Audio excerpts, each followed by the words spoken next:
Kalian pasti nggak nyangka deh di balik aplikasi gratis ini ternyata ada strategi bisnis yang bikin WhatsApp jadi mesin uang loh. Abisnya nggak ada iklan atau jualan fitur-fitur yang gencar kan? Terus dari mana duit operasionalnya dong? Well, mari kita bongkar sama-sama yuk guys. Bayangin deh dulu sebelum ada WhatsApp, kita tuh kalau mau ngobrol sama temen harus nulis surat dan pergi ke telepon umum kan? Giliran di tahun 2000-an baru ada yang namanya SMS. Tapi itu pun nggak bisa langsung kirim gambar kan guys? Bener-bener nggak praktis dan juga buang-buang waktu serta uang deh.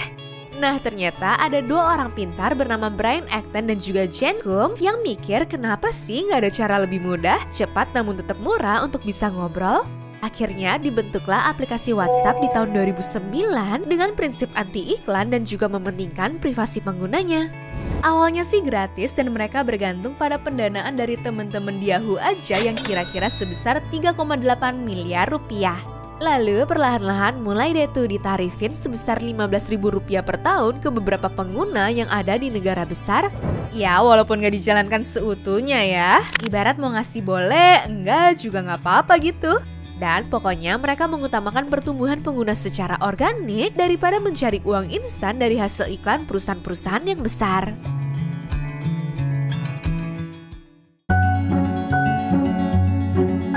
Terkenalnya WhatsApp membuat aplikasi ini bertumbuh begitu pesat dan juga mencatatkan pengguna sebanyak 900 juta orang menurut data yang didapatkan dari artikel VentureBeat.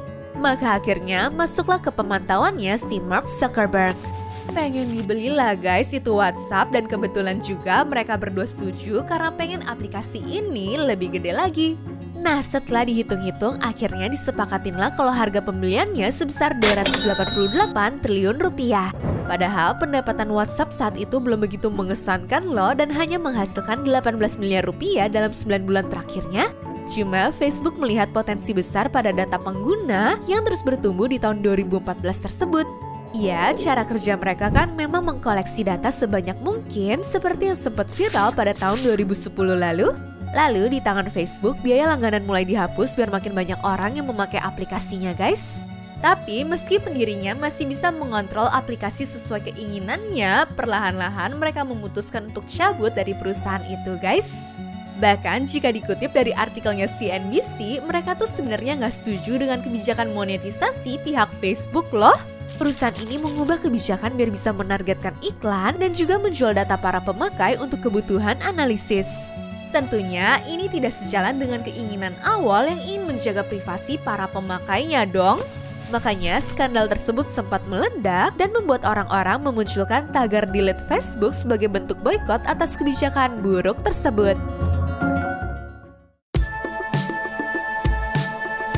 Kondisi yang menyudutkan Facebook telah membuat mereka lebih berhati-hati agar tidak terkena masalah besar di kemudian hari ya guys.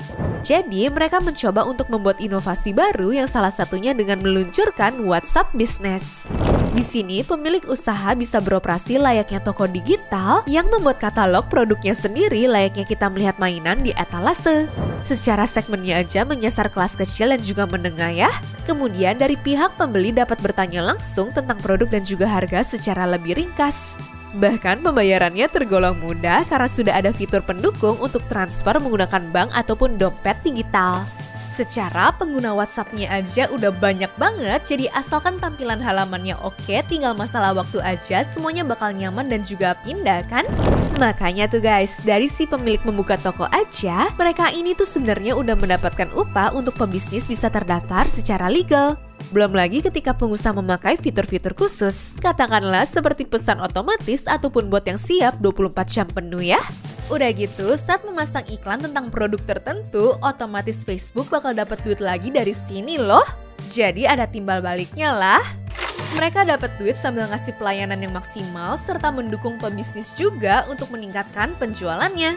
Nantinya dengan teknologi kekinian seperti AI, akan ada peningkatan efisiensi berdasarkan data penggunanya sehingga iklan yang ditargetkan semakin tepat ke pembelinya.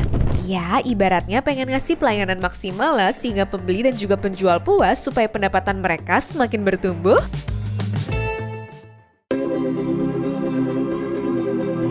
Data yang disampaikan di artikelnya TechCrunch menyatakan bahwa di tahun 2023 berhasil meraih pendapatan sebesar 151 triliun rupiah hanya dari iklan doang. Tapi ini bukan cuma WhatsApp bisnis aja ya, melainkan gabungan bisnisnya secara keseluruhan. Jadi mari kita bahas bagaimana perkembangan usaha khusus untuk WhatsApp bisnis dulu deh. Nah, data yang dikeluarkan oleh Statista khusus untuk tahun 2023 menyatakan bahwa pendapatan segmen ini mencapai 5,8 triliun rupiah. Namun yang bikin kaget bukan soal besaran nominalnya ya, tapi di mana mereka mendapatkan penghasilan terbesarnya. Ternyata Asia mendominasi di urutan pertama dengan angka sebesar 2,35 triliun rupiah atau setara 40% pendapatan tahunannya. Bahkan dikutip dari artikelnya Business Standard, India membukukan lonjakan pendapatan hingga 2 kali lipat hanya dalam waktu setahun aja loh. Dan hal itu dibuktikan dengan jumlah pengguna aktif yang mencapai 500 juta akun di wilayah tersebut. Masalah Facebook dan juga perusahaan lain di bawahnya akan selalu sama bagi orang-orang yang paham akan privasi. Tentunya ini menjadi tantangan dalam mengolah data yang ada, apalagi sistem operasi apapun sudah mengungkapkan keterbukaan informasi ya guys. Apple deh contohnya, mereka ingin penggunanya sadar data apa yang sedang diambil oleh tiap aplikasi kan?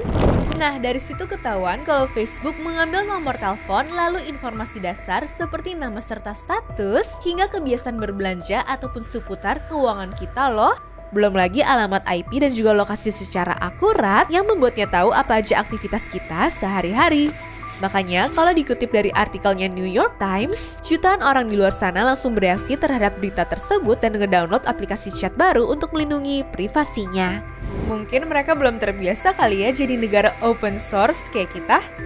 Tapi memang ada juga beberapa orang yang masih memakainya karena jaringan pertemanan ataupun pekerjaannya sudah terbentuk di sini. Ya istilahnya mau nggak mau sih karena mereka semua juga tidak ada pilihan lain kan? Di antara kita mungkin ada juga yang baru sadar sama ulangnya WhatsApp atau malah nggak ada yang sadar sama sekali sih. Tapi jika kalian kepengen tahu apa yang diperbuat oleh mereka, kita udah kumpulin data-data penting apa aja nih sebenarnya. Nah, jika dikutip dari VPN Overview, informasi tentang kita yang diambil tuh dimulai dari nomor telepon, jenis perangkat, dan sistem operasi pada handphone yang terpasang aplikasi WhatsApp-nya. Otomatis, layanan seluler serta kekuatan sinyal dan koneksi juga disedot karena udah satu paket ya guys. Kemudian ada informasi lokasi dan juga akses Wi-Fi ataupun Bluetooth. Ibaratnya punya sepatu masa cuma dapat sebelahnya aja sih? Nah setelah punya informasi mengenai kita, mulai deh tuh daftar kontak dalam perangkat juga dilihat. Mulai dari nama, nomor telepon, hingga email pribadi sekalipun dong. Kemudian untuk menyempurnakan pekerjaan aplikasi WhatsApp, akhirnya dipantaulah kebiasaan kita agar mereka bisa mengarahkan penggunanya. Mulai dari lamanya waktu yang dihabiskan waktu memakai aplikasi itu, bahkan hingga detail-detail seperti durasi percakapan sama pengguna tertentu loh. Iya guys, jadi kalau kalian lebih lama ngobrol sama orang lain dibandingkan pacar, bakal ketahuan loh sama mereka. Berharap aja pacarnya bukan orang WhatsApp ya. Terus ada juga deteksi interaksi yang spesifik seperti modal teksnya seperti gimana, hingga gambar ataupun file yang dikirim lewat sana.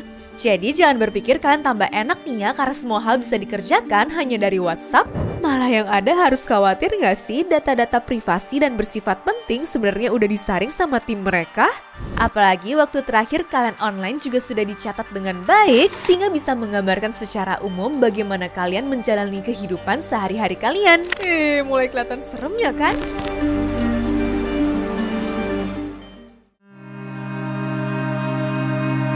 Memang pada akhirnya perusahaan-perusahaan teknologi yang besar sebenarnya juga melakukan praktik pengumpulan data guys. Hal ini dilakukan agar mereka bisa memberikan pelayanan maksimal dan mengetahui kebiasaan dari para penggunanya. Tapi kita juga harus sadar apakah yang ditukarkan setara nih sama data-data pribadi krusial milik kalian. Terus dari kebijakan yang dilakukan oleh perusahaan itu, kita juga harus memutuskan langkah-langkah yang diambil sih. Kalau ternyata informasi pribadi benar-benar akan diserap seutuhnya oleh mereka, berapa dong ya kerugian yang timbul nantinya? Apabila tidak disalahgunakan dan masih dijaga dengan baik ya setidaknya bisa sedikit tenang deh. Untungnya apa yang dilakukan oleh WhatsApp di kawasan Asia ini tidak menimbulkan petaka untuk sebagian besar masyarakat ya. Cuma mesti diingat juga ya guys, tetap selalu update sama berita yang ada di internet biar kita bisa bergerak lebih dulu apabila kebijakan ini disalahgunakan di kemudian harinya. Anyways, cukup sampai di sini ya guys video hari ini. Sampai jumpa di video selanjutnya. Dah.